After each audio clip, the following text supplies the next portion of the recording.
Glenn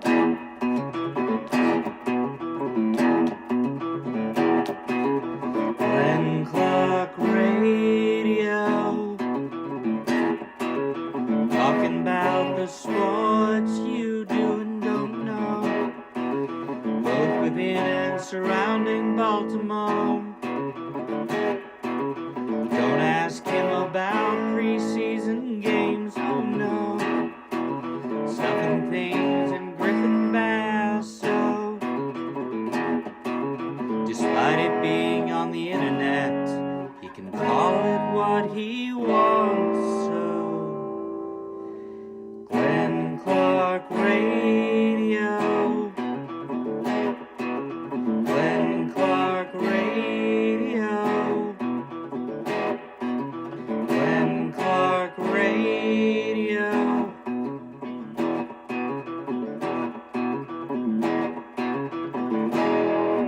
Duke sucks. Just a complete disappointment. To turn it around and figure out who we are this next week, going into the bye and after the bye. We're going to have more than half the season left, and we're going to have to find ourselves. So that's what our aim will be going forward. Good question, Joe. Yeah, I got a lot of questions, Coach. Got a lot of them. That's what they're going to do. They're going to find themselves. A lot of us trying to find ourselves over the course of the last couple of days. Hi, good morning. It is a Monday edition of Glenn Clark Radio. I'm Glenn. He's Griffin. And, yeah, no one's having a good time. There's kind of no way around that. Thanks to those of you who hung out with us for Project Game Day. It was not pleasant. Look, we're going to do everything in our power to continue to give you quality content and programming. It's really tough. And I know that for some of you, all you want is fire Harbaugh 24/7. You just want to turn on whatever content you're consuming, social, radio, whatever we do, whatever you call what we do here. When you get together with you, all you want to hear is fire Harbaugh, fire Harbaugh, fire Harbaugh. So if that's what you're looking for, you're going to be disappointed. Not because, and again, it's weird, you're not inherently wrong. It's just not practical today. Not today. We'll get there. Or they won't, and then, that would be good news. But it seems like we're going to get there.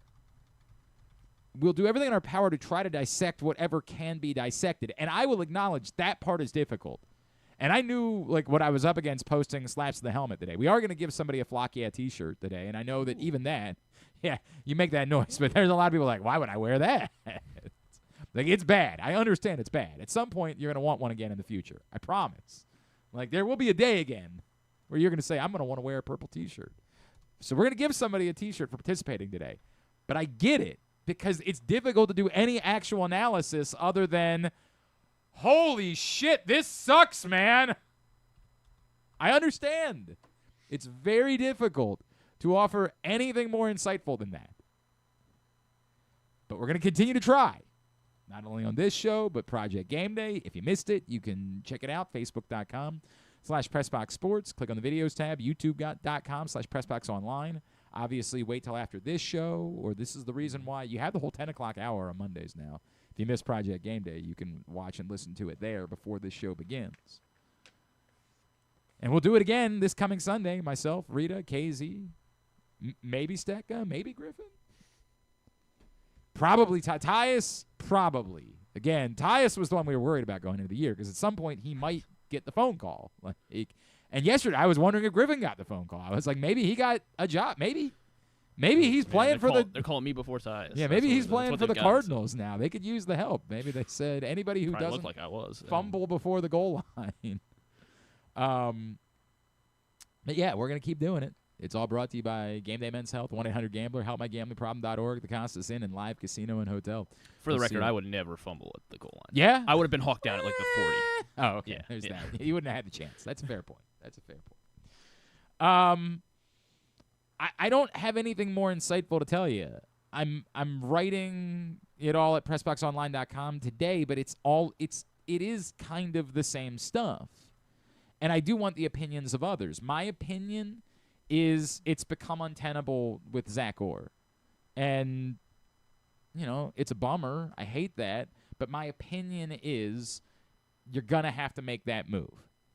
I'll give some grace to the idea of wanting to wait another week before you have to make that move, because we all know that the bye week is the desirable time for teams to do these types of things. But at the same point, I'm also kind of one of the people that says I don't think you need to wait. Like I don't think it's improving. I don't think it's getting better. And we'll get to it when we get to slaps, but like my biggest actual criticism, because again, it is tough to analyze that football game. I really don't know that we can do 5 plays. I don't think it's possible. Was it maybe the coin toss? Like, Yeah, why do you want them to start with the ball if you know you have me and you out there on But defense? if I was actually analyzing things about the game, 2 things that I would analyze. One would be Cooper Rush can't run 12 yards backwards. What in the F do you think you're doing, guy? Like, who do you think you are? It was hilarious because he spun out of it and he was like, what? Like he was going to do something. Well, no, he like froze. He was like, what? Yeah. I was like, well, all right, we'll throw the ball. Get rid of it. Yeah, and do anything. And he didn't. The first time, go down. The second time, throw the ball away. Whatever you do, not that. Not that. So there's some analysis I have to offer. I mean, what in the world are you doing, fella? Like, there's an adorable part of it. Like, who do you think you are? Okay, get rid of the ball. All right. What? Nope. Get rid of the ball. And I understand it's third down. Like, I understand that's the argument for it's the thing we talked about.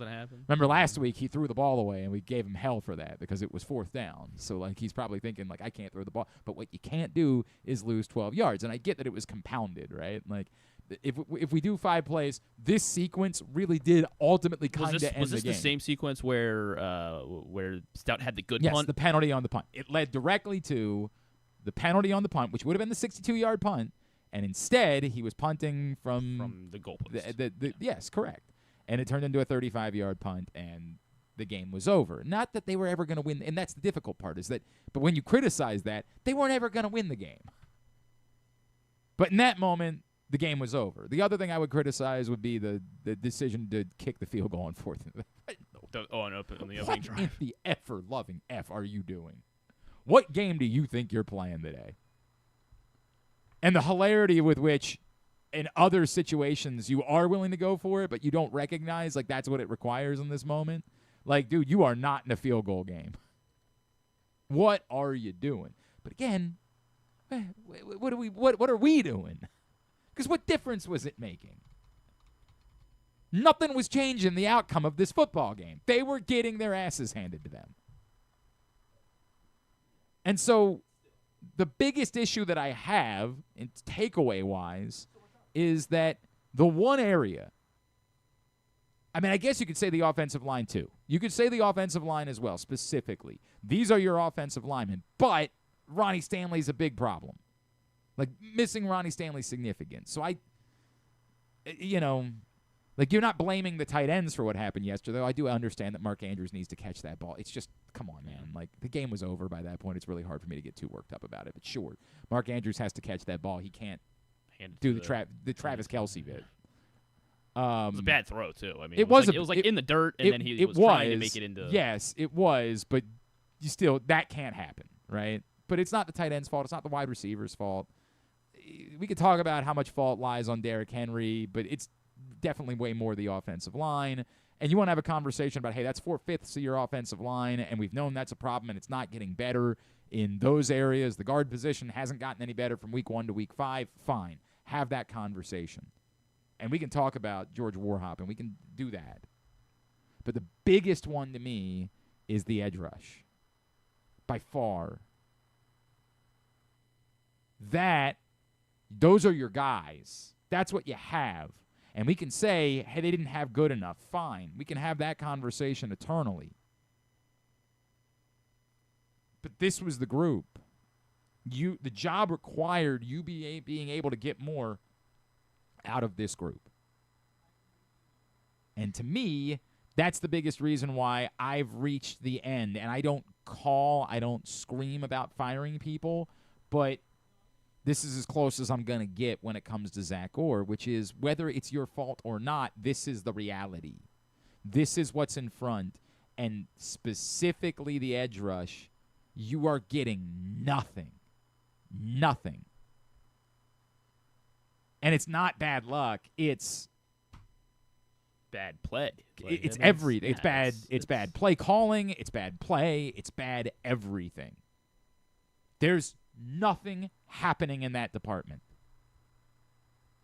And so, yes, I have reached the point where I think the appropriate thing to do is to, quote-unquote, fire Zach Orr. And however you want that, like if you wanted to say, hey, we are going to, reshuffle, and we don't want to fire Zach Orr, whatever it is that you wanted to do, I think the appropriate part is to say someone else is in charge of the defense moving forward. And, yes, part of that is that you do think that Chuck Pagano could do that. Now, to the point, does Chuck Pagano even want to do that? I don't know. I know Chuck had a really nice life and maybe liked the idea of not being responsible for certain things. I have no idea. Couldn't tell you. Not allowed to talk to them at this point. It's what it is. Love Chuck. Don't take it, not a personal thing. Yeah, everybody knows. One of the people that I have the most affinity for in the world. Be careful. I know he listens. So Does he? He has. I know he has in the past. I mean, there was. I don't want to get into that. That's not relevant to the point. It makes it seem easy. And if he doesn't, then maybe it needs to be an outside voice. I don't know. But to just keep suggesting that our eyes aren't seeing what they're seeing, no longer. And again, there'd be lots of people that would say, well, you're solving the wrong problem. The problem is the guy at the top. And you might well be right. You might be. But you're not doing that today. We like to fire coaches because it's fun and it doesn't mean anything to us. It doesn't impact our lives in any way. So it's just fun to yell and scream about firing coaches. But it's the thing that I told you when the Orioles fired Brandon Hyde. Nothing good comes from that in the middle of a season. We have invented some world where, fire coach, thumbs up, win championship. It has never existed and will never exist. Works for Trevor Rogers, but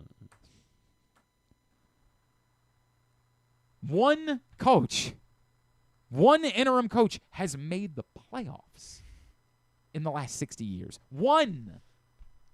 2 all time, but you got to go back beyond 60 years to find a second. In the last 60 years, one NFL team has made the playoffs with an interim coach. Nothing good comes from signing up for a lame duck coach. I don't know why this is so hard.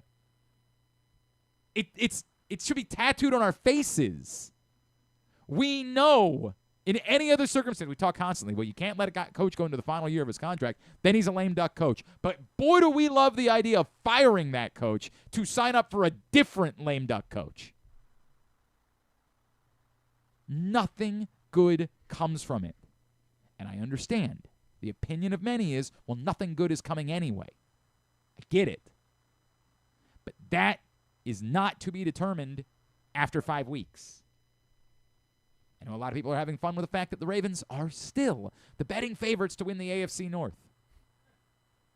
Still at 1-4. And look, we all think they're going to get their asses handed them again on Sunday against the Rams. So that probably would be enough to change it. Who do the Steelers play this week? I genuinely, I know they had the bye, obviously, this past week. I don't know who the Steelers play this week. Steelers. But, they do have a brutal schedule ahead of them. Or at least a more difficult schedule moving forward. So that's part of the reason why they have not taken over as favorites in the AFC North. Cleveland, they're home against Cleveland and at Cincy. So the combination of the Ravens potentially getting their asses handed to them by the Rams at home and the Steelers likely beating the Browns at home this week will probably enough for the Steelers to finally take over as favorites to win the AFC North. But even then, it's not going to be heavy. Even at that point, it might be something like the Ravens become plus 175, plus 200, something along those lines. Because the path still exists. And I understand that many of you just have the opinion that you want to skip ahead. Let's skip ahead to what's inevitable. What's inevitable is the Ravens are going to have to fire John Harbaugh. The Ravens are going to have to make changes, dramatic changes in the offseason. Understandable that you feel that way, and you might well be right. But you have to get there. You don't just skip ahead to that part. There are still jobs to be done. We're not having fun, but that doesn't mean they get to stop going to work. You fire the head coach because it's permanently broken. And we're getting close to that. I'm acknowledging that. We're getting really close to permanently broken. But not yet. Waving the white flag on the season is not something you do yet. At some point it will be done, but you don't do it yet. You give it until after the bye. You allow the opportunity to get at least, your quarterback back. And then maybe some of these other pieces. And then if it's still irreparably broken. Lord. If it's still irreparably broken, then it's time to wave the white flag. But in the meantime, I am in favor at this point of making a change at defensive coordinator. Not because I want to, because you kind of have to. Will they do it? John Harbaugh said yesterday he wouldn't. If you get past Monday of a week, you're not doing it. You got to do it by Monday. But it might not come out until Tuesday morning. Maybe. But typically when it happens, the person who got fired is not. Now, if it's just a shuffling of roles, something like that, that might be a different thing. If you get fired, typically you're pretty quick to. You no longer feel the need to help insulate the organization that you don't work for any longer. So usually, even if it happens at 9 o'clock on a Monday night, you're firing off a text to somebody to let them know. But I say all that to say, I do still line up with the idea that it probably is a bye week thing. John Harbaugh said yesterday he wasn't, he didn't think it was appropriate, or he didn't. I'm trying to remember what the exact wording was that he used. But he suggested he wasn't going to do it. And I do think that because of the timing of the bye, that's probably the most likely scenario. It's because I told you guys that 2 weeks ago, that my league sources, not Ravens, my league sources had said, if they do it, it won't be now. I had asked that question leading up to the Kansas City game. If they get the ball run right at them again, and they get my league sources had said bye week. Bye week is the timing. So we'll see. We'll see if that changes. I mean, if maybe John Harbaugh says if I'm going down, everybody's going down on the ship with me. Maybe his opinion is either we're all going to do it together or we're just not going to do it at all. I don't know. But you can't just keep pretending like it's not happening. And even if you don't think it's his fault, at some point, something has to change. Because it's untenable with this defense. Completely. It is irreparable. Today's show is also brought to you by Game Day Men's Health in Owings Mills, Frederick, and Columbia. I played Sunday night tennis last night. I was running around for hours, and I woke up today, and you know what? I felt fine. We've been better, And that's because peptide proteins have been serious helpful for me. And you might be feeling sluggish. You might be feeling run down. You might think you're low T. Just go find out. Complimentary testosterone test available at Game Day Men's Health. But if you're not, that doesn't mean that you're not going through what you're going through. We're men of a certain age. It ain't the same as when we were in our 20s. Peptide proteins could be the answer. Maybe you're dealing with other issues. Erectile dysfunction is a real thing that people really go through. You stubborn belly fat that just won't come off the way that it did. You go to the gym in your 20s, you'd be like, hey, I can lose 20 pounds in a heartbeat. Doesn't work that way in your 40s, your 50s. Game Day Men's Health. John Colson knows a thing or two about it. Owings Mills, 443-264-4454. Columbia, 443-266-3505. Frederick, 240-931-3717. GameDayMen'sHealth.com. Well, let's just call it like it is. You know, we love this guy. He's one of our favorites. But he's probably going to have to be willing to do the right thing. And the next time he gets the assignment from Sports USA Radio, he's going to have to say, nope, send me somewhere else. I can't be the one anymore. Joining us now, former NFL defensive tackle. He was on the call yesterday. He's our buddy Brandon Noble, and he's back with us here on GCR. Brandon, what do you have to say for yourself, sir? I am sorry. How's that? Apologize. I apologize profusely. I was telling my wife as I was getting ready to get on this call, I said, these guys absolutely, the city of Baltimore, they should not let me make it through the tunnels. You know what I mean? Like, it was, I feel bad. I do feel bad. I'll talk to the schedulers at Sports USA and make sure. I really appreciate it. That might be more accountability than I've seen from the Ravens. Well, you know, the worst part, like, so my daughter is an intern, a marketing intern with the Ravens. Oh, right no. And so like it was this. I had this great weekend, right? You know what I mean? Like I'm on the field, she's on the field, like we're having like it's really cool, like some dad-daughter time, right? You know what I mean? They're just getting boat race. So yeah.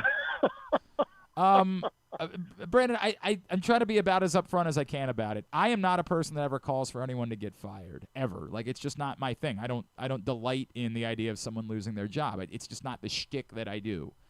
I do, however, think that at this point the Ravens have reached a place where, and we can have a John Harbaugh conversation at some point. You're not doing that 5 weeks into a season because that's waving a white flag. You don't get better when you fire your head coach in the NFL.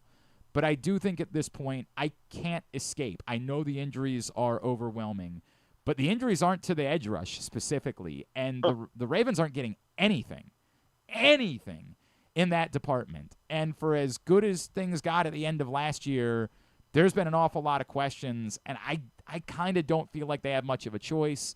I get that John Harbaugh's deflecting and doesn't want to do it. Maybe it's more of a bye week thing.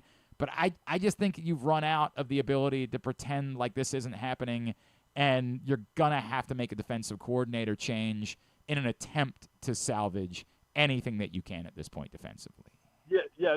Look, I'm not saying you're wrong. I do think that's a hard thing for an organization like the Ravens to do. I think I do agree with. I think it might be a bye week conversation. Maybe even if it's just like a reshuffling of assignments. You know what I mean, and not completely jettisoning. Or I look, they are struggling mightily, and they 100% have. I mean, the injury bug every once in a while becomes a plague, right? And the Ravens have it right now. And I agree with you. There are some things there that should still be good. One of the things that a really good football coach does is they adjust to what they have on the field. And I think that's where Zach Orr, very young in his coaching career, to be completely honest with you, and definitely as a coordinator. And look, he's a guy that I think will go, and whatever happens, right? I think he's a good football coach. But, like, right now, I do think he's a little over his head, because what you've got to be able to do is take the guys that you have on the field and put them in the best position possible to make plays. And that, I think, is what he's missing right now. He just and look, that's why I think the Rams game is going to be huge. That's a good offense, a good football team. And definitely a point where Zach Orr is going to, for a lack of better extent, know who he has, right? The last 2 weeks have kind of cascaded, right? It's been the snowball on defense, especially guys getting hurt. And then you go out there, no Hamilton, right? No Roquan Smith. I mean, like, there was nobody. I was on the sideline, and I think they were eyeing me up. You know what I mean? At one point. I was wondering if you had some snaps in you. I was wondering. Yeah, no, I don't. Like I told you guys last time, like I'm a 235-pound, 51-year-old. Yeah, nose I don't know that that's worse, Brandon. Oh man, but so look. I mean, that was a very long-winded way to say. I think they'll make a decision at the bye week.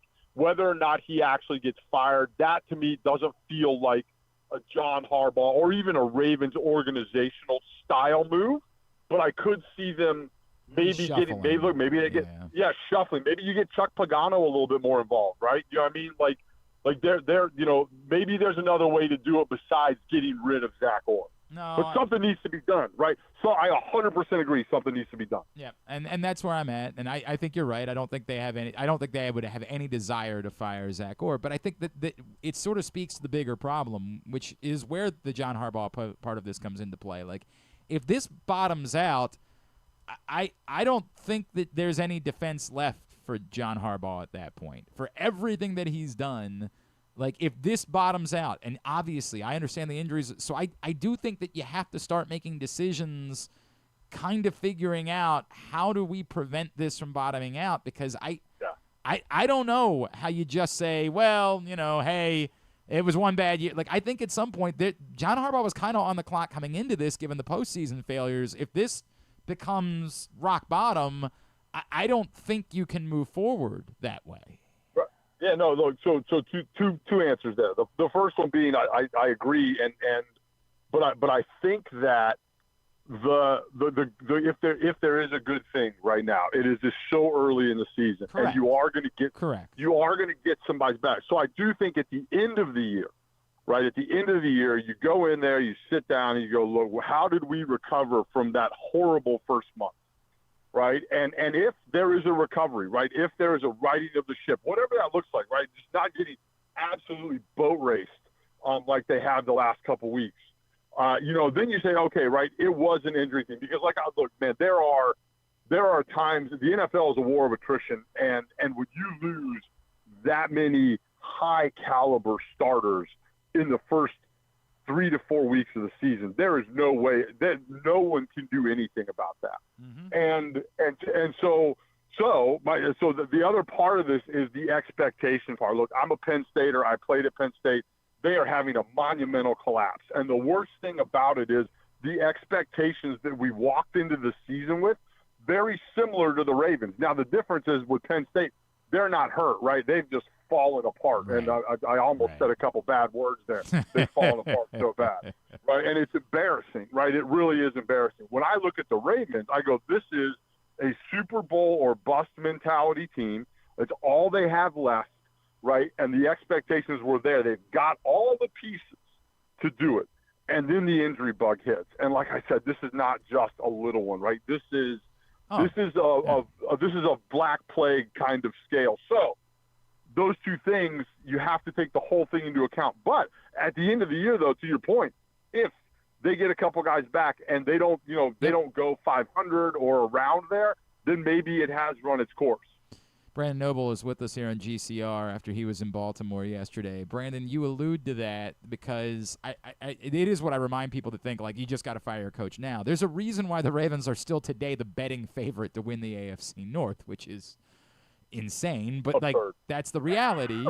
and it's because of what you just laid out. Like the path is there, as bleak as it appears. Even if they go get their asses kicked again by the Rams this Sunday, I'm still going to say the same thing, which is it's not over. It feels like it's over, but you get Lamar Jackson back. You get, to your point, Marlon Humphrey, Kyle Hamilton, Roquan Smith. Like, you can start painting the picture to how you're at least in the mix again after the bye. It just doesn't feel like it right now. No, and it doesn't. It does not. I've had them 2 weeks in a row. It does not feel like that at all right now. I agree completely. And, you watched it slowly happen over the Chiefs game. And then yesterday, like, look, I was at M&T early. Like I said, my daughter's a marketing intern there, so I was kind of I went down to see her. And walking into the stadium, it was a different vibe. Walking down onto the grass, onto the field, completely different vibe, right? It is a different atmosphere than what I'm used to when I go to a Ravens game in Baltimore. And you can feel it. It's palpable, right? Even in the stands, and understandably so. But it's just now, like, it's October, 6th, right? So the NFL season has a long way to go before it's over. They get a couple guys back. You have the ability to turn it around. Is it going to be hard? Absolutely. Did they dig themselves a terrible hole, and are they actually throwing dirt on themselves right now in the bottom of that hole? Yes, right? Like 1-4 I mean, I don't know. Maybe one team's made it to the playoffs after that. I'm not 100% certain what that I stat do is. know the Patriots are the only team that won a Super Bowl after starting 1-4. Right.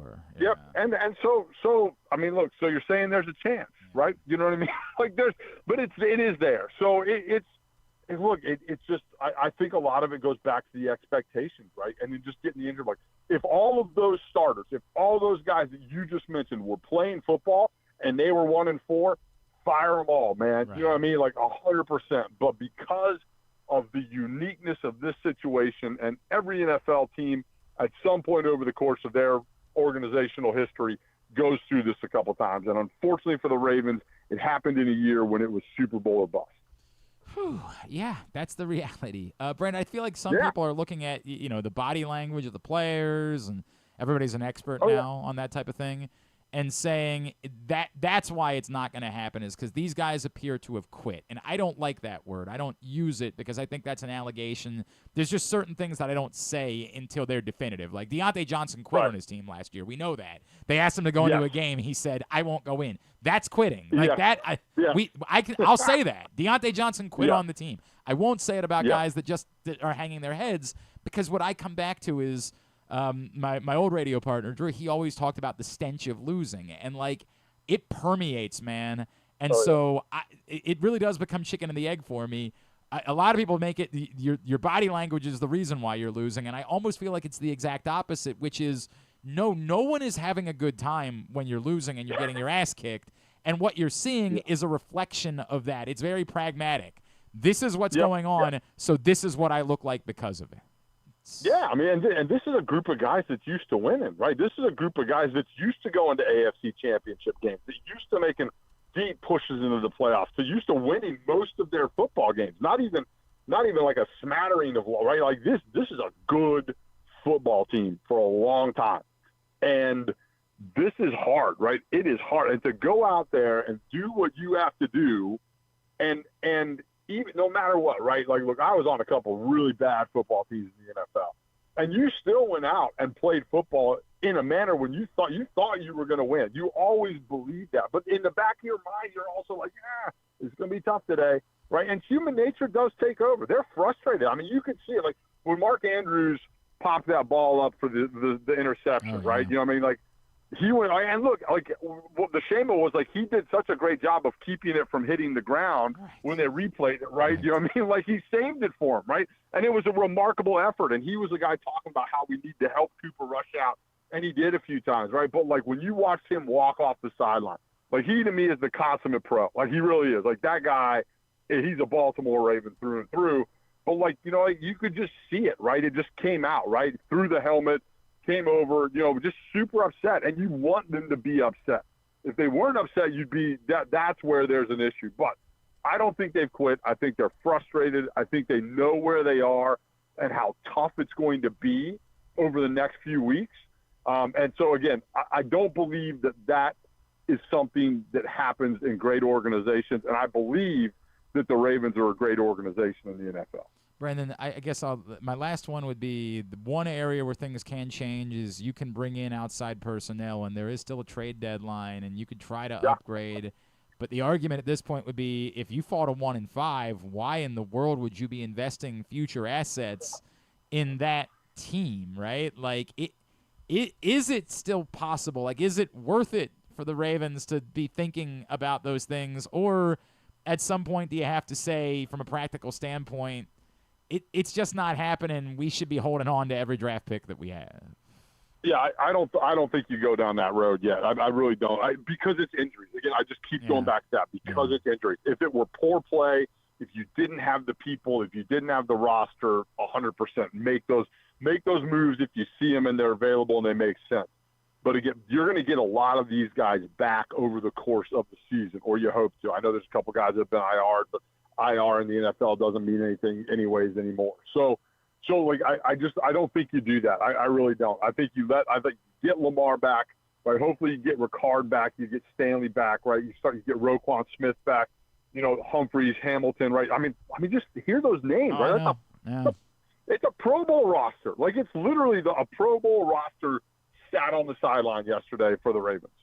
And so as you get those guys back, then you see what it looks like, right? But I don't think a trade or any sort of, that kind of stuff makes sense because it's an injury issue and not a real roster issue. Yeah, I agree. Other than like the defensive front, like I do think that like they're not getting Nnamdi Madubuike back, right? Like I think it's pretty clear they need some help up there. And at this point, I mean, if there is any edge rusher on the market, man. Yeah. I mean, look, they got Van Noy back yesterday, right? But I do think that also goes back to how is Orr using them, right? And I don't have the all 22 in front of me. You know what I mean? Like I haven't watched that. I actually have the Penn State all 22, and that's disappointing enough.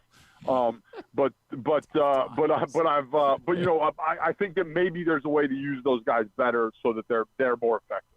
You got somewhere you're headed next? Yeah, I'm going to go rain on the Jacksonville Jaguars parade this weekend. I'm going down to Jacksonville. I've got them and the Seahawks, which should be a good matchup. We need to specifically ask for them to assign you to like Steelers games moving forward. Exactly. That's what we need.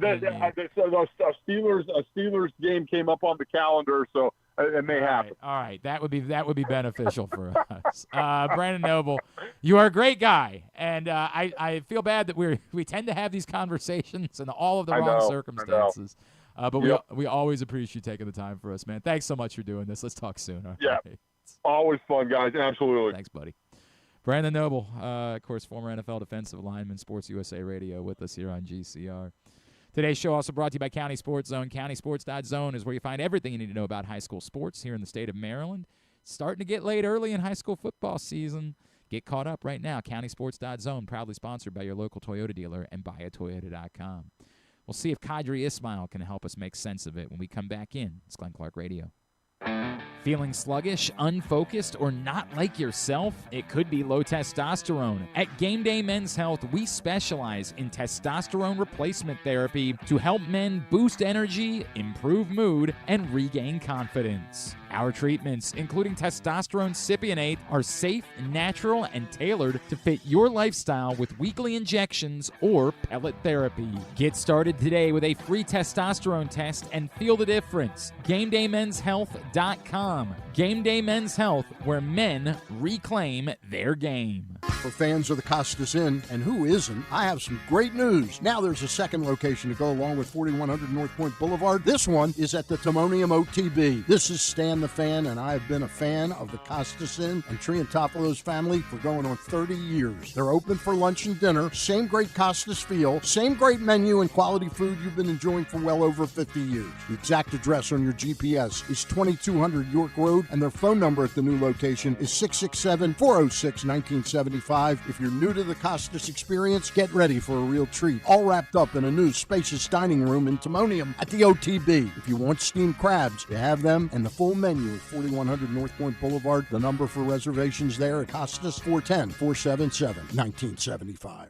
Gambling can be a fun and entertaining experience, but there are risks involved. If you're planning on betting on the game at the casino or on your phone or computer, know your limit, stay within it. Set a budget and a time to stop. Remember, gambling isn't a financial solution, and it doesn't mix well with alcohol or drugs. Know the risks and have a plan before you begin gambling. For free and confidential services, call 1-800-GAMBLER 24/7 or go to helpmygamblingproblem.org. Looking for Baltimore's premier waterfront dining experience? Head to Nick's Fish House, located in the Baltimore Peninsula. Enjoy crabs all year long, plus happy hour Monday through Thursday from 3 to 6. Planning a celebration? From rehearsal dinners to corporate crab feasts, Nick's is the spot to make it unforgettable. And the fun doesn't stop there. Live music fills the air every Thursday through Sunday. Check out the full lineup at nicksfishhouse.com. Nick's, it's where Baltimore comes to eat, drink, and play by the water. Make the most out of every day in your Toyota RAV4. Available in hybrid or gas-only models. A RAV4 can get you where you want to go in style. Check out buyatoyota.com for deals on new RAV4s from your local Toyota dealer today. Coming back in here with Glenn and the other guy, Garrett, whatever his name is. You know who they are. Back in here on GCR as we continue along on a Monday edition of the program. We are less than 2 weeks from the Maryland 5-Star. Boy, we could use a nice, pleasant distraction, couldn't we? I mean, Navy football, that's a nice, pleasant distraction. It's a rough weekend in general. You think you think it's tough? Imagine being someone who cares passionately about the Ravens, Maryland football. It's me. And Morgan State football. Oh man! Imagine like being someone who those are the three things you care most passionately about, and you go through. And I'm sure some people aren't aware of how things went. So obviously we know how they went for the Ravens. This is how things went for Morgan State. Sound. Morgan State. Is this our guy Jeremy Huber calling the game? I don't know actually who. I believe it was Jeremy Huber on the broadcast. Morgan for ESPN Plus. Morgan State playing down at Georgetown on Saturday, 24-21. I think you know where this is headed if you're looking at the screen. I think you know what's about to happen. You just still can't believe it. 7 seconds left. Here's how it played out. Thomas steps up. He'll throw it deep. Looking for a man. There's Kibble. He makes the catch, and the Lions will win it at the buzzer. Oh, my goodness. Jimmy Kibble comes down with it, and the Hoyas have pulled off a miracle on the hilltop. Oh. Can't blame Jeremy for his excitedness there.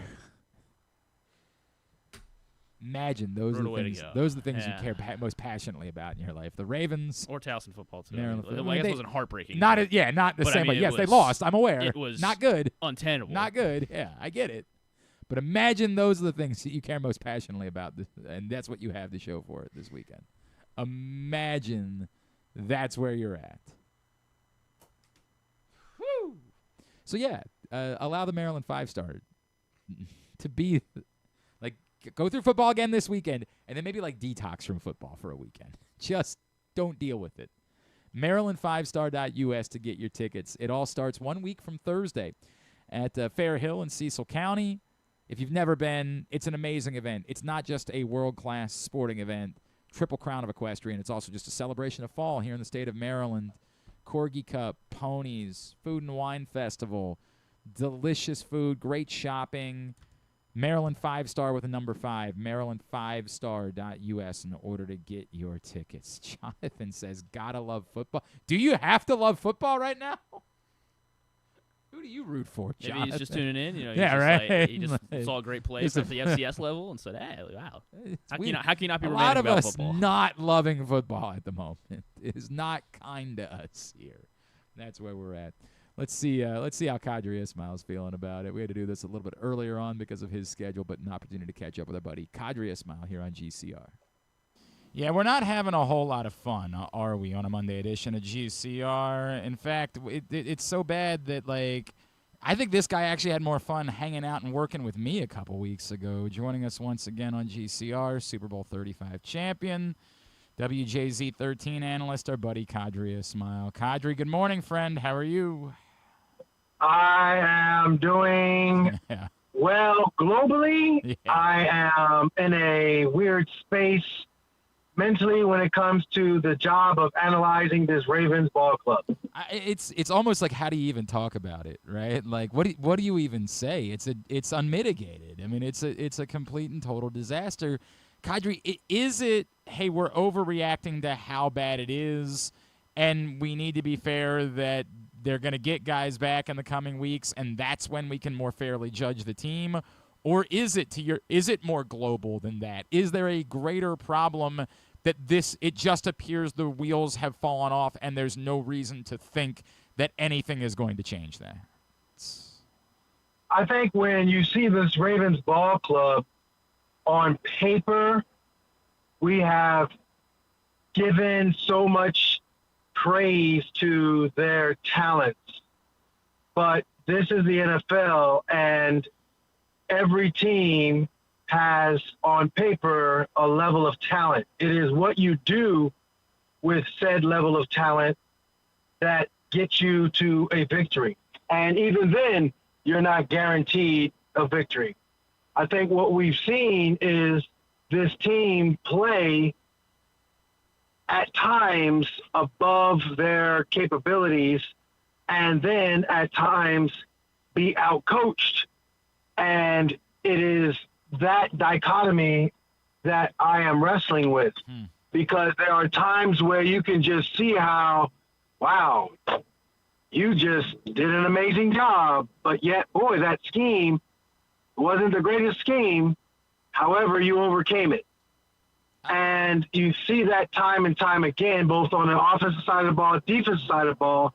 And my final point to that is, I think what we're seeing with this now 1-4 team is that, yeah, finally it's all come to a head, and bad play plus injuries plus coaching equals bad football and a bad 1-4 team.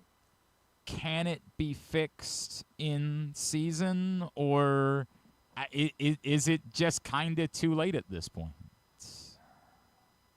Well, again, it's never too late, because this is the NFL, and other teams, they mentally might not show up. And so if you mentally don't show up, then basically you have a chance to win. Your competitive spirit has to be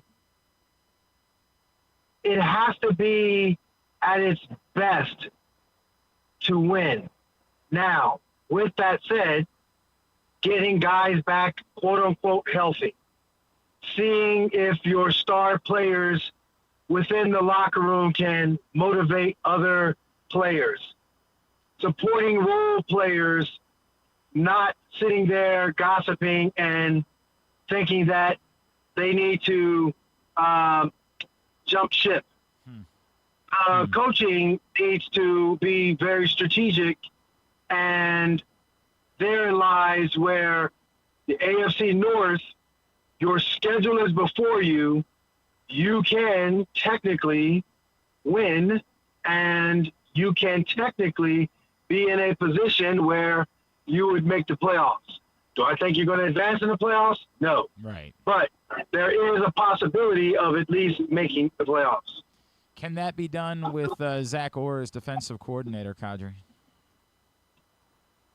Well, I guess you would have to ask, can it be done with George Warhop at offensive line coach? Can it be done with John Harbaugh as the head coach? Can it be done with Eric DeCosta as the general manager? Can it be done with those pieces that I just mentioned as it going to turn around? Qadry Ismail is with us here on GCR. Qadry, I feel like, because to your point, I'm not, when I ask that question, I'm not blaming Zach Orr more than I'm blaming anyone else, and I think the John Harbaugh question is going to get louder and louder, but it's something that doesn't change until the end of the season with head coaches. You don't win Super Bowls with interim coaches or lame duck head coaches if you hope to turn things around. I do think the question about Zach Orr is twofold. It's one, you can change a coordinator and still make a deep run in the postseason. You know, we know a thing or two about that here in Baltimore. But beyond that, it's like yesterday, what jumps out at me is, for as depleted as they were, that was their group of edge rushers. Like, this is the group. Nobody was missing from that group yesterday. I mean, Adisa Isaac, sure, we can have that conversation, but there's nothing there. And I do think that at some point we have to have a conversation about why nothing is getting done up front, why this has continued to be an issue. And I do think it's fair to discuss specifically the defensive coordinator because of that. Well, I guess you can say, well, who picked the players? So that's why I said Eric DeCosta. Well, who in the grand scheme of it all is in charge of the buck stops with me? That's why I said John Harbaugh. Now, with that said, yes, you got to include in Zach Orr.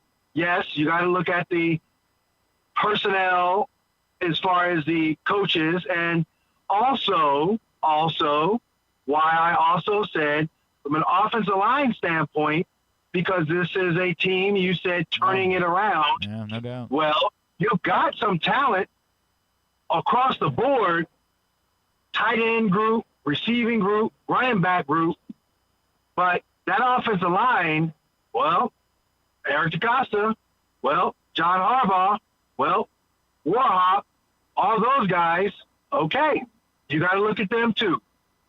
No, I think that's fair. And I, you know, do you think that if this goes this way, like I guess I would say it, do you feel like the bye week provides you that opportunity that you get through this week and then you have those conversations? Because if you're going to make a change, you're better off doing it during the course of a bye week. Well, I mean, if you want to be clandestine, which this organization loves to do, then sure, bye week it up. I mean, okay. Geez, a bye week. Ooh, it's special. Oh, there's something about how we do things, and oh, no one else can do it the way we do it, and it's all because of the bye week. Are you saying that if you feel like you have to make a move, you shouldn't be waiting for the bye week? You should just go ahead and make the move now? Now you're trying to win. Okay, well then, what are you waiting for? It's a fair point, Qadry. I do always feel like we fall into that trap where it's just easy to say bye week, bye week, bye week. That's the way that it works. But again, if you've decided that this is the problem, that this is what's going on, I think the point stands. Like, why wait another week? Why allow it to be any worse if you're convinced that's what the issue is? Well, especially if you're saying that there's a turnaround.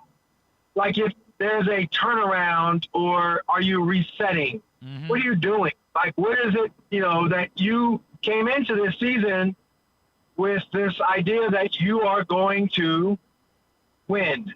Win what? Win the Super Bowl. Why? Because you have a roster that is talented and ready, that you have drafted this group of players the year before and this group of current players that gives you the right mix of young talent, that you've acquired free agents that are going to bolster depths of play, that you have the superstars at key positions that are going to work, and it's going to be what it's going to be. You got all that in place, but it didn't come out that way because you are what your record says you are. That's a fact. You are a bottom of the barrel team, and statistically and record-wise is showing it.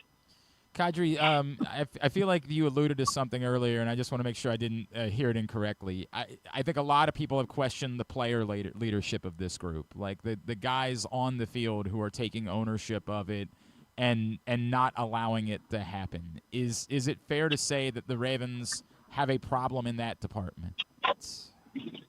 It seems so. It really does. It seems so. Like the way in which, like, I know, Marlon, as quirky as he is with regards to going out there and doing the podcasting thing and just social media and all that, whatever. But when it comes to the bigger picture of leadership, and, I appreciate how Marlon is like, yo, we he calls it out. We just are not that good. And he calls it out. Something's got to change. And he calls it out. He keeps calling it out. So I appreciate that. I just think that I wish there was more. Like, I think that there's guys that need to hold one another more accountable. And it's not about yelling at one another, but it's about holding one another accountable more. And I hear, yesterday in the locker room, as you were sitting there watching and just feeling the energy, man, like it feels like, the whole quote unquote dead man walking. It felt like that energy. No, I completely get it. A lot of people have brought that up, Qadry, the body language. Like, everybody's a body language expert all of a sudden. I do wonder how much of that, like, I feel like there's a chicken and the egg conversation there, which is, are you losing because your body language is bad, or is your body language bad because you're losing? And I don't know the answer to the question, and I don't know what insight you can share, but I do feel like sometimes it's easy for us to say, like, oh, this group is lost, or the coaches have lost the locker room, or whatever. And I think sometimes the answer might just be, hey, when you get your ass kicked, nobody's having a good time, and the body language isn't going to be good because of that. Well, yeah. I mean, I think at the same time, though, this is where, like, for example, the Texans, for example, the Chiefs, they both came into the game with a lot of question marks and a lot of doubt, and they needed to right the ship. And they righted the ship. It just so happens they did it against the Ravens. There was a inner belief and confidence that they felt like they were going to win. They're not going to press the panic button, and they didn't. That's what you have to look at when you see this team and the energy of this team. Hey, but other than that, how did you enjoy the play, Mrs. Lincoln? Other than everything that's going on, Qadry, I guess if something were to be different on Sunday, how could it be different for the Baltimore Ravens to stem the tide going into the bye? I don't know. Because, yeah, you said it. Like, you had your entire rush be better, but you don't have any studs at the D-line that can stop the run. Yep. And you have a linebacking core that's probably going to go down as probably the worst in Ravens history. And this is, a Ravens team that has prided itself on, if anything, linebackers. Then you look at, secondary-wise, my goodness, I mean, they play nickel, dime, big dime. They play all kind of different guys, and yet they still, quarterbacks aren't sitting there like, oh, you're confusing me. They're like catching the ball. Then you also look at the way in which the offense is going and the offensive line. Like, you can have as much talent as you want, but the offensive line, like Lamar Jackson, should not be getting sacked the record number of sacks he's getting, period. Just the way it is. Derrick Henry needs to get to the second level. Yep. And shouldn't be having to always, because I'm Derrick Henry, I'm big. Well, last I checked, there's some other big boys over on the defense side of the ball too. And if they got more momentum than Derrick, then their leverage is going to beat them out.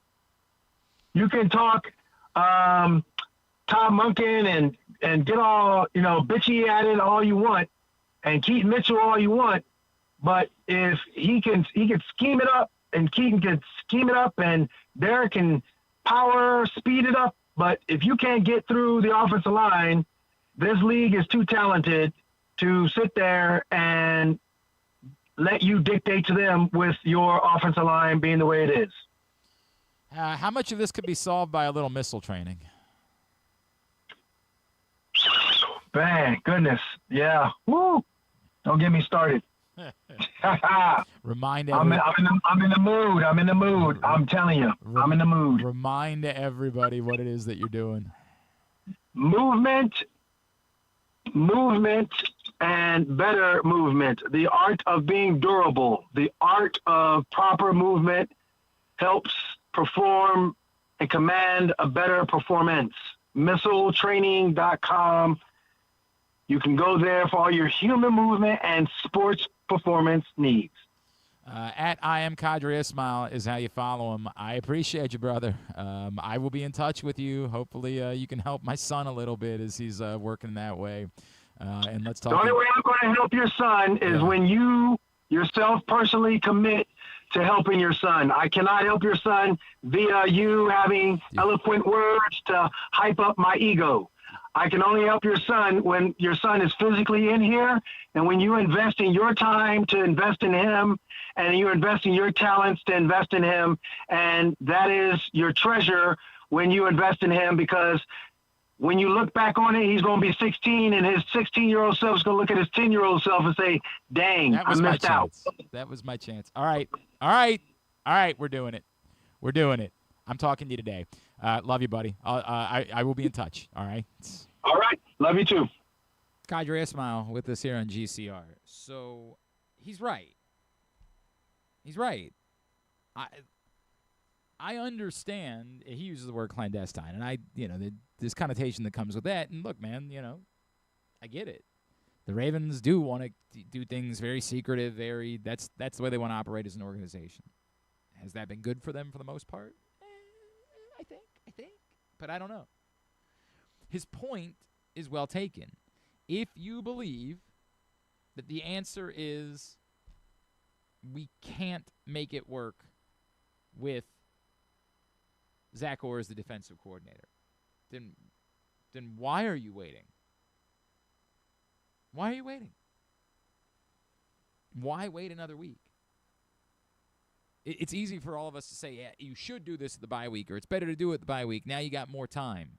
Clearly at this point, the Ravens are not trending towards being inclined to give these guys off more than they have to at the bye. Sometimes teams are so beat up, they'll be like, hey, go ahead and have the whole week. The Ravens are very much trending to like a long weekend at the bye week. So the idea would be, if you're going to make a change, now you have a week, the first week, to just sort of get adjusted to whoever it is that's going to be calling plays and how things might be a bit different and all of those things. And then you have the second week to actually prepare for a game, whereas if you were to do it this week, you have to speed all of that up. On Wednesday, you've got to be doing both of those things. But I do understand his point. And he's right. If this is the problem, if this is it, then what are you waiting for? What? It ain't getting better, so fix it. And he's right to bring up, George Warhop. He's right to talk about, is it not, it's easy to point at Zach Orr. He's not wrong to bring up John Harbaugh and Eric DeCosta and how much ownership they have to take of this if this continues to go wrong. The problem is you just don't make those types of changes on the fly in a season where you're still trying to win something. And, again, we can all roll our eyes and question what they can really win, but until they're dead in those waters, they're not doing that. So what can you do? And that's why what am I trying to say? The spotlight shines on Zach Orr. And if he says the spotlight should shine on George Warhop as well, I'll listen to that. Now, some of us thought that was part of the problem a year ago. It was very difficult to make an offensive line coach change, and fortunately with the passing of Joe D, you had to. But it's very difficult to do that. But is it working?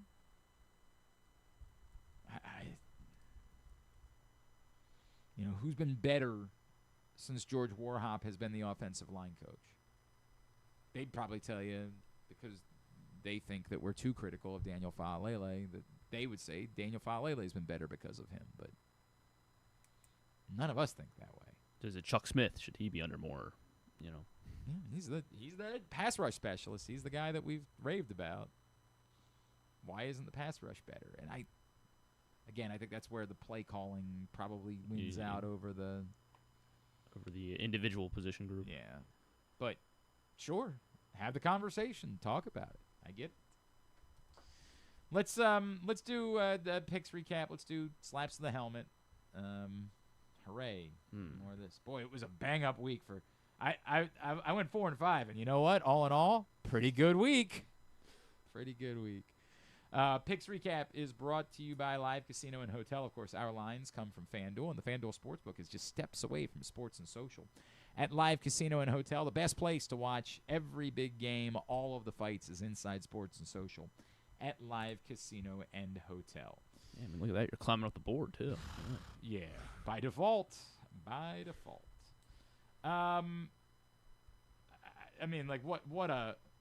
Maybe the worst cover in college football history for Maryland on Saturday. And we don't have a whole lot of time to dissect it and dive into it. There's lots of stuff in there.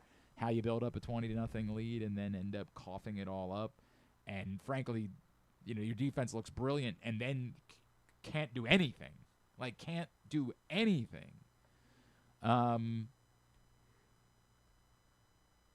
It's one thing if you lose to Washington, because I think most of us thought you were going to lose to Washington. it's another thing At the beginning of the year, I mean, cough up. No, even last week I thought they were losing to Washington. I didn't think they were covering, right? Yeah. But it's another thing to cough up a 20-point lead in the second fourth. half. Yeah. That's pretty grotesque, and it really did have that feel of like when it's that adversity thing. Like once they faced any amount of adversity, they just weren't prepared to say, "Hey, all's good here." And it is a young team, and you give them some benefit of the doubt for that, but like it is costly. It's one of those things that I talk about all the time with Maryland football. Like, not every loss is made equal. Like, over the years, there's been times they've been really competitive with good teams, and that's like fortified our belief. Like, has made us say, like, okay, Washington's not Ohio State. They're not Michigan. They might be Penn State because Penn State might suck. They played the national championship 2 years ago. Yeah. They did. They did. But they're not that at this point. Michael Penix ain't walking through that door. But that, yeah, you can't do that. You can't just cough up and sort of throw up all over yourselves. And that's what you have the sold-out crowd. You have everything going for you. And that's what allows the apathy of this region to just kick right back in and for everybody to say, yep, same old Maryland, whether it's true or not. And they get the opportunity to prove that it isn't true moving forward. They get Nebraska this week at home, turn around, win that game. You're 5-1. The good times maybe can continue if you can be competitive against Indiana. Like, it's complicated, but it really is very harmful. Just the way that it happened is very harmful. Still, I hope you and James and Joe and Proctor and Kyle and Paul and Ryan Shell all feel good about that cover. I don't. That's definitely the worst I felt after a statement cover. After a cover this season. Yikes. I did not think I was getting the cover on Alabama, as Vanderbilt was right there with them, but bless the Tide for still going for it. You love it when a team cares. You love it when a team does it for when they sign up for 60. Yeah. Like, you love it when they say there's a number we need to win this game by. So they end up winning by a couple touchdowns. Myself, James Revere, John in Little Rock, John Proctor, and Paul Valley all get that point. Miami, Florida State. And speaking of which, shame on Florida State, because you probably gave up on this game, but they had the chance to cover. It was a 9-point game late. They were marching down the field, and all they had to do is go get that touchdown, and they've got a statement cover. And they said, no, we need 2 scores, so let's kick the field goal on second down and then go for the onside kick. Sons of bitches. It was the right thing. It was the right thing to do. Yeah, it was the right thing to do. That's what you got to do. That final score looks a lot closer than it that does. game It was not close at all. That was an ass kicking Miami looks that Miami gave to really Florida good. State. Florida State has come back to reality after that season opening win over Alabama, while Miami, they definitely look the part. Miami backers were Andrew Stecca, Griffin, James Revere, Joe Serpico, Ken Zales, Kyle Ottenheimer, and Ryan Chell. The Thursday night game, wow, wild. On San Francisco, Griffin, Jeremy, and John Proctor. Yeah. And speaking of wild, I had absolutely written off the Broncos yesterday. Jeez. In fact, I had publicly said on Twitter that I regretted ever believing in them. They were. You gave up on them that early on? Early? It was only 17. They were getting points, so they had it. They could. It wasn't about it. My point wasn't about whether or not they were going to cover.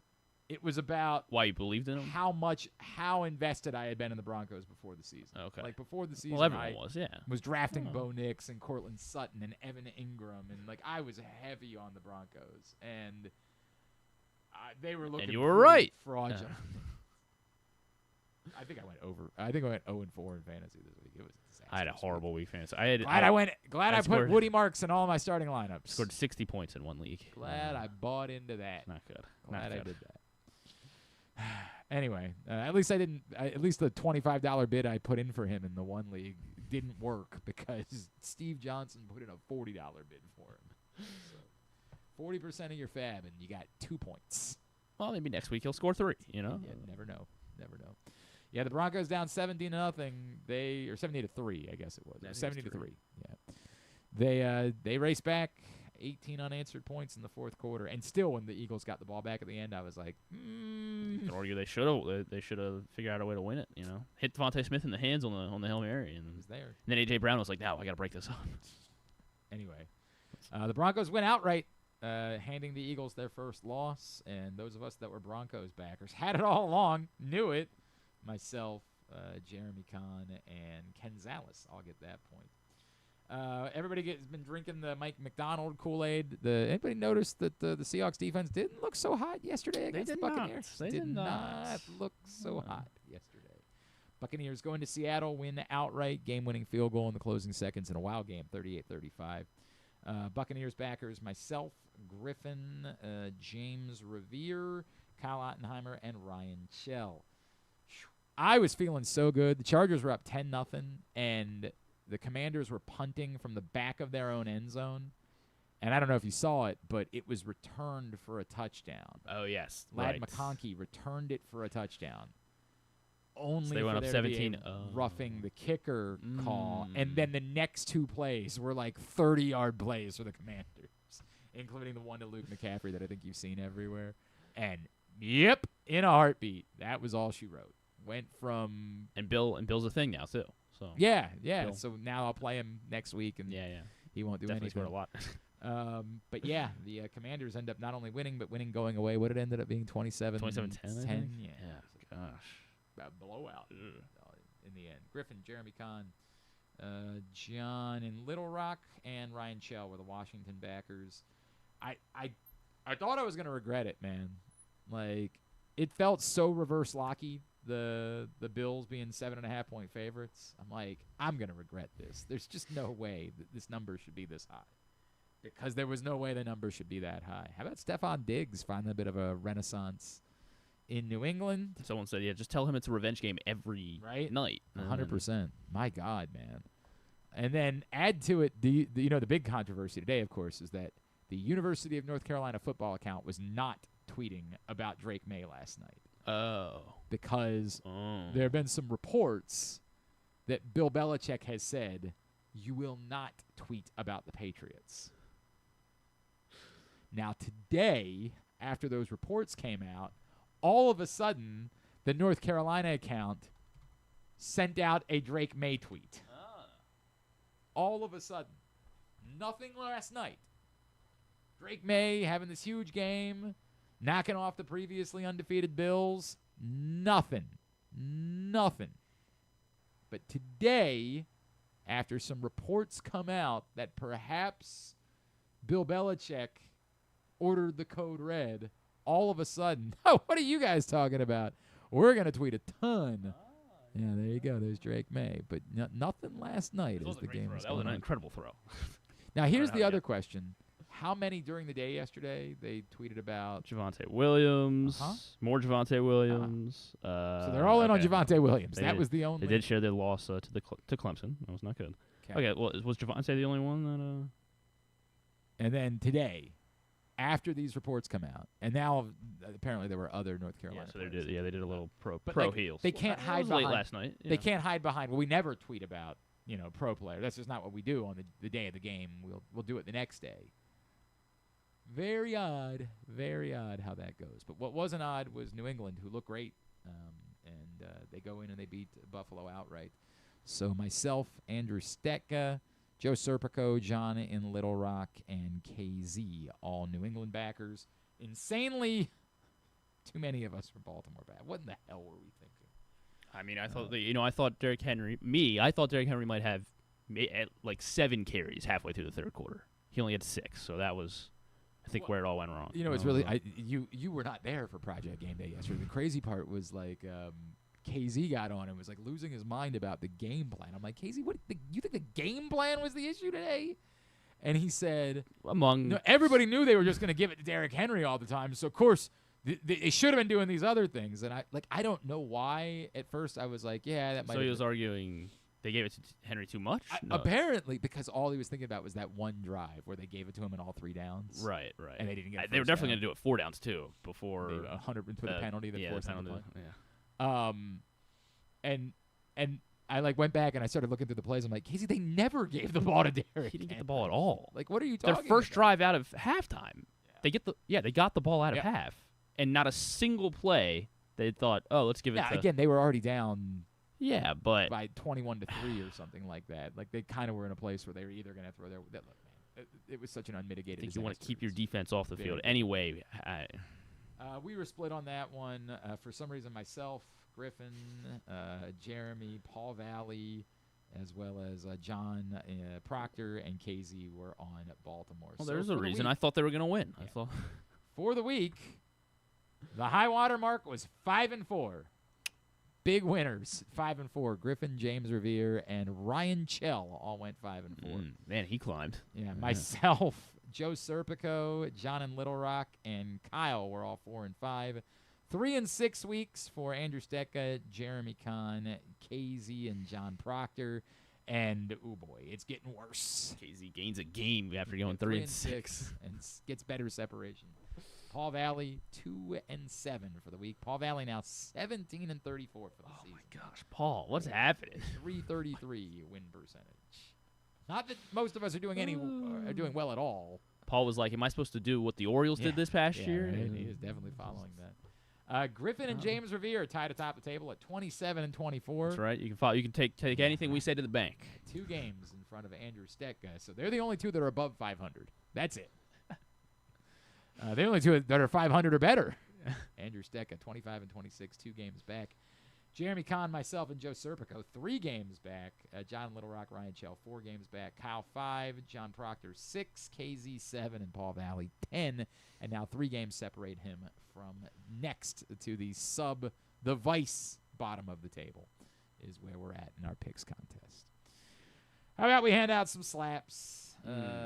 There's plenty to go around. And I don't think I had mine in order here. If you want me to, right, reshuffle it for you. I don't know. Or just tell you. Whatever. As we go. As we go. Did you write the names on the back? No, but I know who they are. I follow the team. Do you? My number 5. Look, there were really actually lots of offensive choices. I could have gone with Cooper Rush because he was not good between the sack and some of the throws that were just dreadful. 3 interceptions. A lot of people had Cooper Rush on their list that got into us today. Reminder, you can still get that Flock Yeah T-shirt just for participating in slaps. I don't know why I keep thinking I'm going to be able to do both things at once. That's not something I'm going to be able to do. But ultimately, I went with a theme, so I'm just going to go ahead and tell you my 5 is Voorhees and my 4 is Falele. Like, that was my theme, was just these 2 guys. They haven't been good. They weren't good again. Their run blocking was abysmal. I haven't looked at PFF today to see what the grades were. Their run blocking was awful. It was bad. 5 Voorhees, 4 Falele. That's why my one offensive lineman is going to be higher on the list. I mean, I really struggled with the order here. I mean, I knew who my number 1 was, but I struggled with the order outside of that. And I also struggled if I wanted to do a coach at all just because I have issues with Todd Monken and some of the offensive play calling. Outside that first drive, why does Derrick Henry get the ball? He got the ball one more time before the halfway point of the third quarter. So I had issues with that. The incongruencies on these 4th down calls with John Harbaugh. Zach Gore is going to be my number 5 because the players played really, really bad. The players were awful yesterday, and he had 5 rookies starting on defense. But there was still clearly almost no plan. Nothing that it looked like there was almost no plan on how to slow down this Texans offense. That again we had all talked about was 30th in the NFL in scoring coming into the week. So. Yeah, Zach Gore does have to be on the list. He's my number 5. I think the players were bad. I printed out Tavius Robinson because I thought about making him my number 5, but ultimately I will settle back on Zach Gore here. Then at number 4 is where I put Cooper Rush because, I mean, yeah, he was terrible. The 3 turnovers, ironically, all 3 came in the second half when the game was kind of more or less out of hand. But it's clear that they cannot win with him. The sack was terrible. He's just so glaringly inadequate as a quarterback for this team. So I say he's inadequate. I don't know if there was an offensive line in front of him, and if they could do other things functionally. I have no idea. I don't know. Again, that's part of the problem I have with this.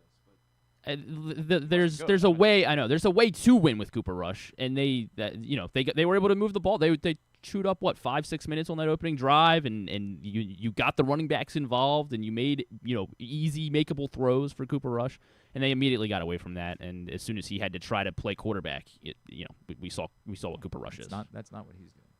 Trenton Simpson is my number 3, and it really is. It's more global than just what happened yesterday. Like, he wasn't good, but neither was anybody else. It's more global to how painful it is that the Trenton Simpson thing hasn't worked out. That you spend an earlier round pick at that position, and you're just not. Like, you need someone that, like, worst case, can help in a pinch when your guy goes down. It's bad that he hasn't been able to nail down a starting spot. Like, that's bad. But worst case scenario has got to be you come in and you can help. And support, yeah. Nobody knows who's wearing the green dot, and, like, nobody can get. I mean, it's just. It's a global issue. It's more macro than it is micro. But why does he look like? He looks like Malik Ham. Like. Do you think I mean, that was. I mean, according to ESPN, that was Trenton Simpson. I swear to God, like, when you handed me this picture, I was like, "Is that Trenton Simpson? Really?" I was double check. I mean, confused. That is very, very confused. Oh, is it not? Maybe it's not Trenton Simpson. I don't. Did I go through the? I went through the wrong. No, I mean, that's the picture listed for him on ESPN. No, but that's Trenton Simpson. This is Trenton Simpson. No, it's not. That's Odafe Owe. No, I'm looking. Come here. That's Odafe Owe. Dude. That is Trenton Simpson. So that's Trenton Simpson. So who's Odafe Owe then? I don't know, because this is definitely Malik Ham, man. I don't know what's going on over here. I don't know what's happening. This is the picture. Okay, so what happens when you Google? All right, whatever. Then so we need. I need a picture. I can't find a headshot then of Trenton Simpson. I need a pic. No, this is you. This is Trenton Simpson. You've got him. Is it? Yes. This is why we shorten the show, right? Yeah, this is the reason. Well, maybe it's not. Maybe you're right. Maybe I'm. That's wrong. definitely Odafe Owe So in your you think hand. it's an ESPN Yeah, but you're right though. That might not be Trenton Simpson. That's definitely this is definitely Malik Ham. Like, that's definitely who that is. I know. See, this is Odafe. Okay, so I do have the wrong picture of Trent. Yeah, that's definitely Odafe. Okay. Yeah.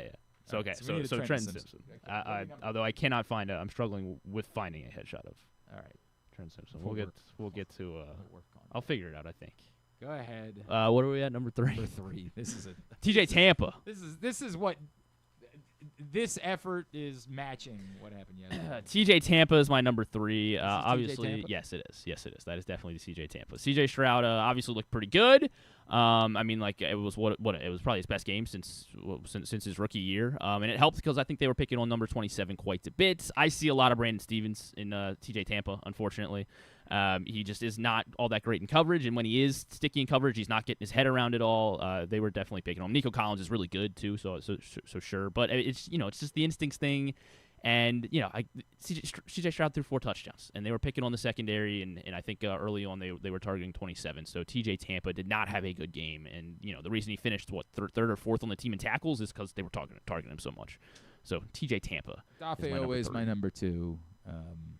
It does feel like it's bigger than one game. It just sort of feels like we're 5 weeks in, and there's no longer a, hey, that's been one game. You're 5 weeks in. Whatever happened last year has not been backed up. Odafe is number 2. My number 2 is Tyler Linderbaum. As you discussed, the offensive line was terrible. I wasn't sure which one guy I wanted to pick because every single guy missed at least one block on some plays when they were.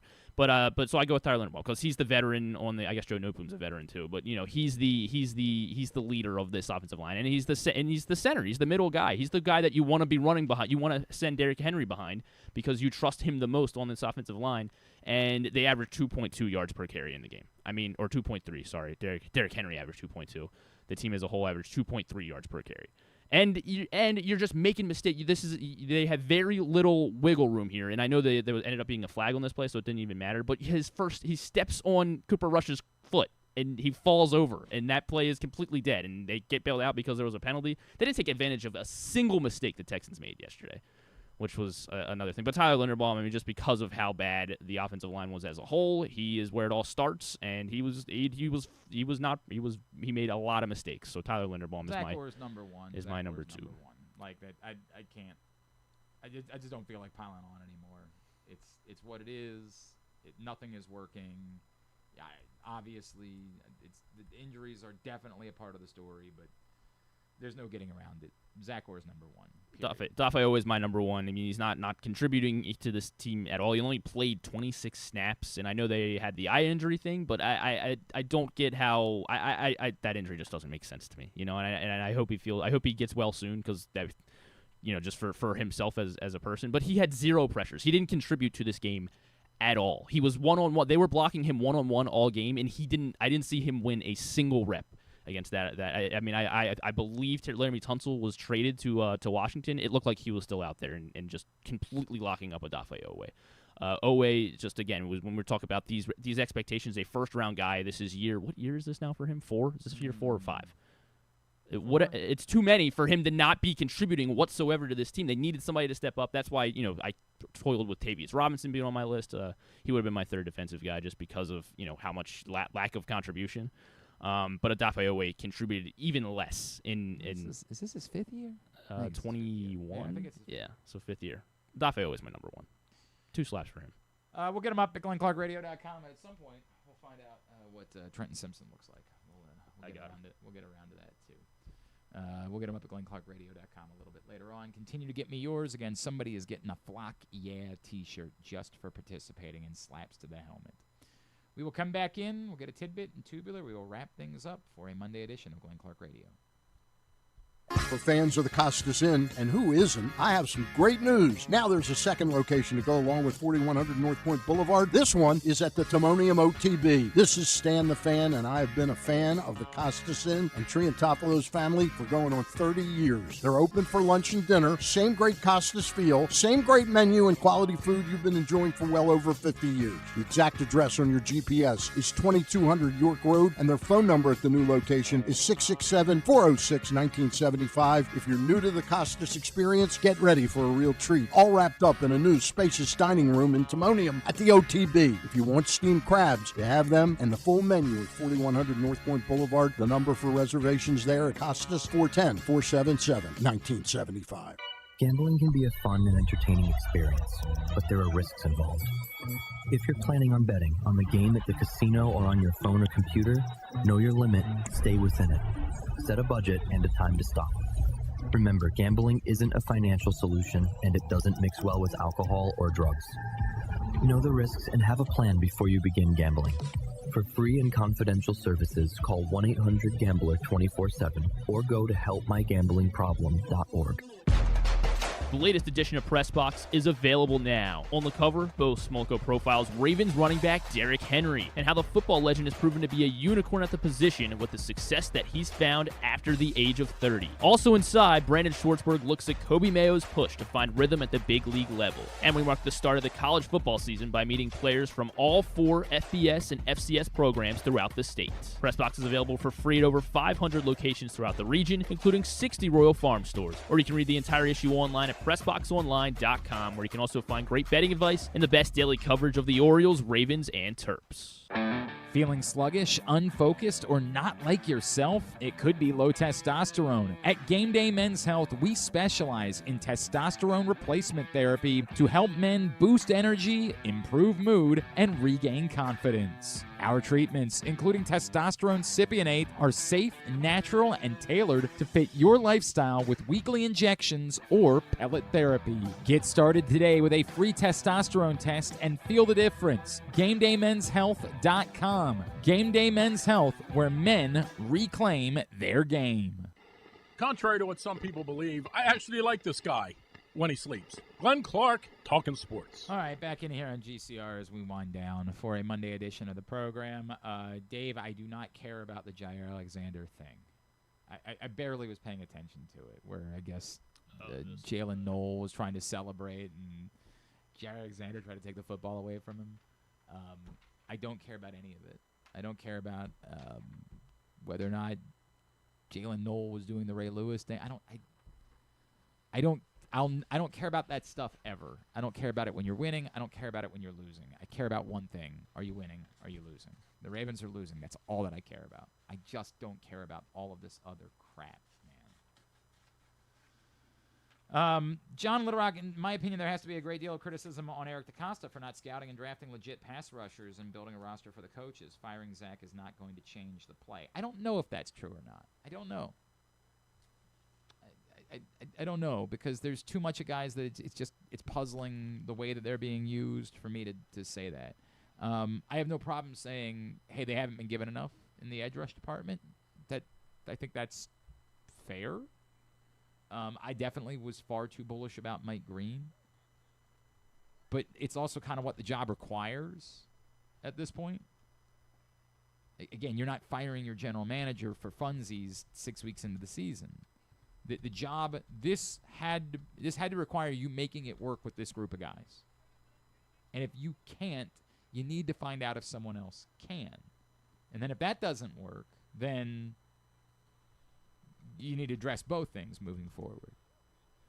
You need to address whether or not the general manager is capable of giving you what you need. You need to address who the personnel is that you're dealing with. But right now, again, trust me, if for some reason the Giants want to deal one of their edge rushers, I'm still talking about it.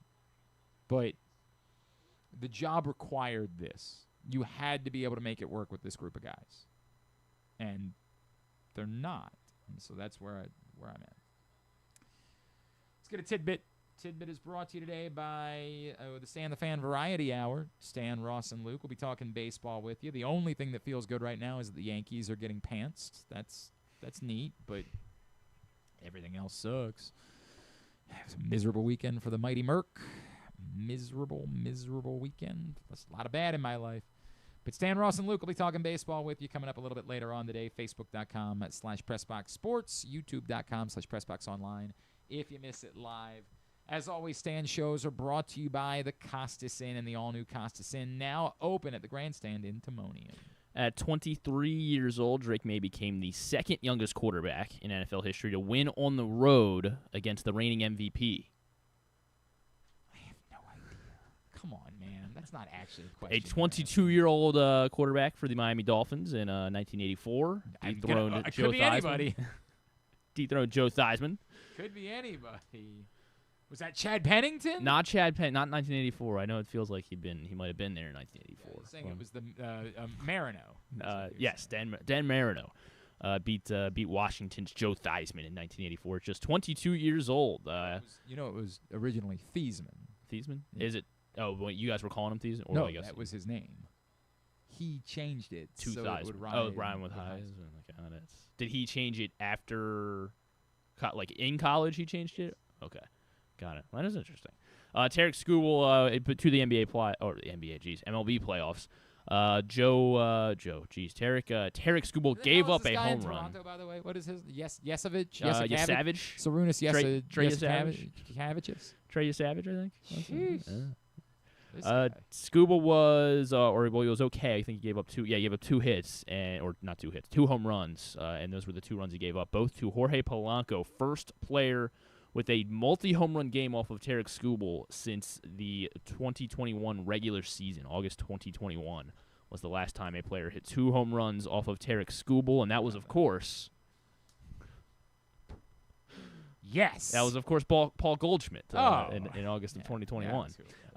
He actually gave up. There were 3 players that had multi-home run games off of Tarek Skubal in 2021. One was Paul Goldschmidt, of course. That was the most recent. And then within the span of 1 week in July, the last week of July, he gave up a multi-home run game to Jorge Soler. Okay. And this Oriole. 2021? Yeah, 2021 Oriole had 2 home runs. Not Mountcastle. Not Santander. Austin Hayes. No. Trey Mancini. Nope. He was the team's catcher.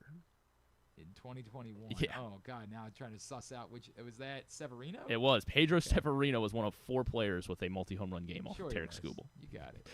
Pedro Severino, Jorge Soler, Paul Goldschmidt, and Jorge Polanco. Right. So, there you go.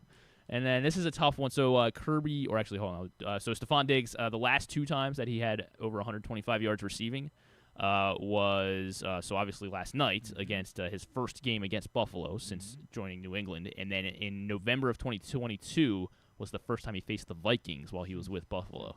So the last 2 times that he had over 125 receiving against his former teams. And then Kirby Joseph came away with another interception yesterday.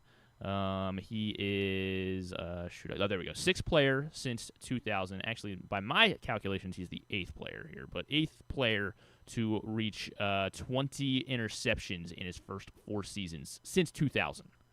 And it's a tough one. It's a tough one. Jesus Christ. Most interceptions by since 2000 in your first 4 seasons. Okay. Kirby Joseph's at 20. Since 2000. I'll still say Ed Reed. Ed Reed had 22 in his first 4 seasons. So all of the seasons had to be after 2000. Mm-hmm. Yes. So I don't think. Oh, Champ Bailey. No Champ Bailey. Was he 99? Was that? I don't know. Yeah, I guess so. He must have been. He's not in the top 25 here. How about Darrelle Revis? No Revis. Just didn't want to throw at him. Might get ugly. How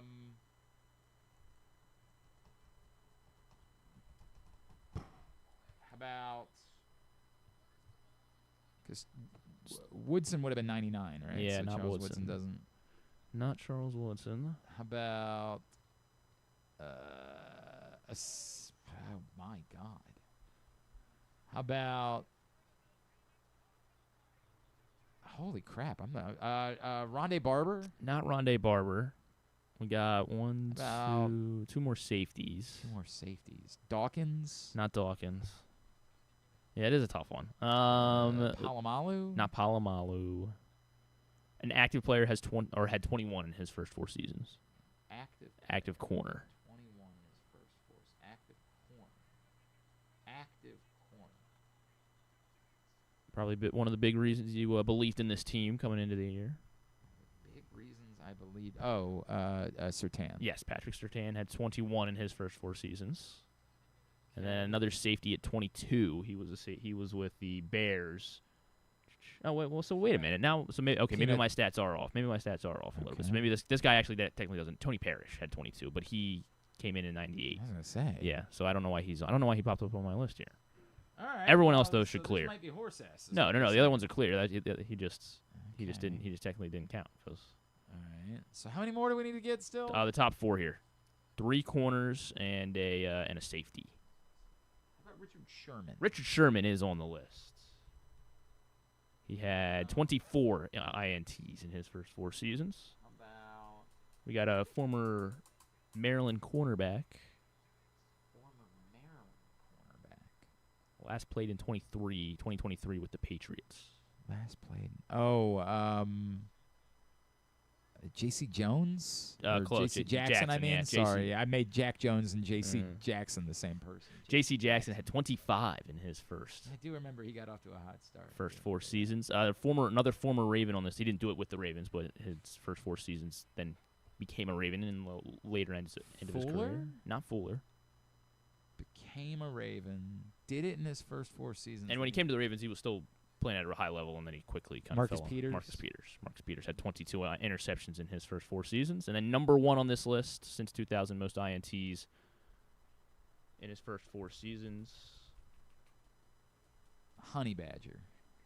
Wait a minute. He doesn't count either. All right, well, Darren Sharper is the only one. I don't know why he popped up on my list here. You can't blame me for including him. He's a great guy. Yeah. God. Rough, man. Well, he would have been number 1 if we were doing 90 since 98, I guess. I think it was Peter King, who's great, but like Peter King was like crashing out defending why they needed to.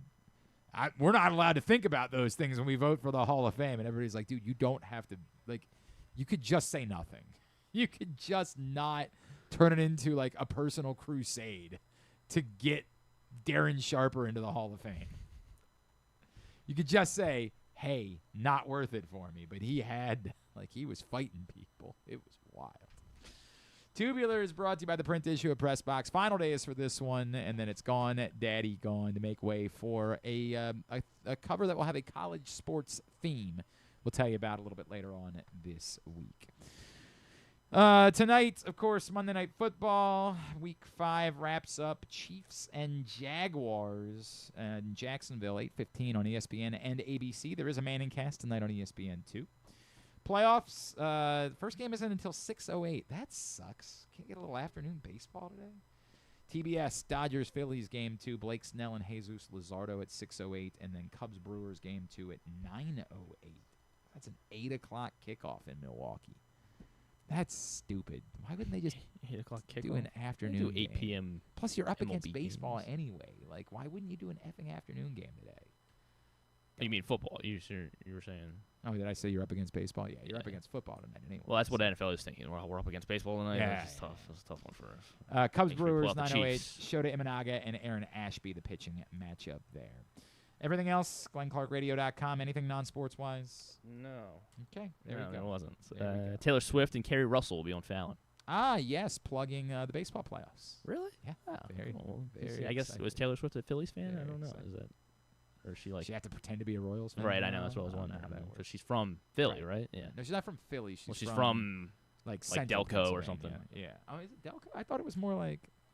I thought she was like. I want to say it was more Eastern like Reading or something like that. No, I thought it was. Like I don't know, Chester-ish. Okay, maybe. If Chester's Philly. All right. It says born in West Reading. Reading, Pennsylvania. But where'd she go to? I thought she went to high school like closer to Philly. Okay, maybe you're right about that. I don't. Again, I'm not the right person. I thought, but I thought you were Mr. I'm Taylor not Swift. the right person. Where did Taylor Swift go? Why you missing high school? Why missing? Yeah, in Reading. All right. That's what I thought. Okay. Yeah, you try to question me about my Taylor Swift. Taylor Swift knowledge. You're right. I shouldn't have. Yeah.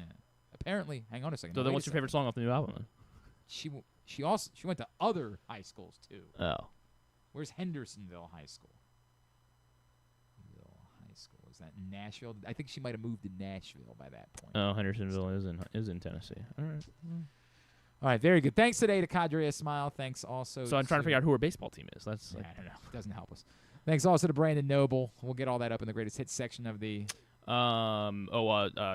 Seth Rogen's going to be on Kimmel. tab as at well. GlennClarkRadio.com. So with Aziz Ansari. Coming up tomorrow, we will do our Tuesday stuff. Joe Serpico will join us, try to help those of us that went 0-4 in fantasy football this week. Bo Smolka will join us, Stuff and Things. Oh, Marvin Lewis is Marvin Lewis. We are going to keep doing our. Yeah. Boy, does Or that we'll feel, see if he wants boy, to does that coach. feel trite at this point, right? Like, all year long, we're going to do this celebration of 30 seasons of Ravens football. Now it just feels empty. It feels so hollow.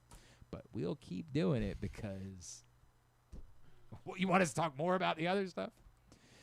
It's tomorrow on the program. Thanks, everybody at PressBox, all of our great sponsors and partners, including Live Casino and Hotel, Game Day Men's Health, CountySports.zone, your local Toyota dealer, buyatoyota.com, 1-800-GAMBLER, helpmygamblingproblem.org, the Costas Inn, Nick's Fish House, Maryland 5-Star, and more. Thanks to Griffin at Griffin_Bass. Follow us, Twitter, Instagram, and TikTok at Glenn Clark Radio. Have a great Monday evening. Go nobody. Duke sucks.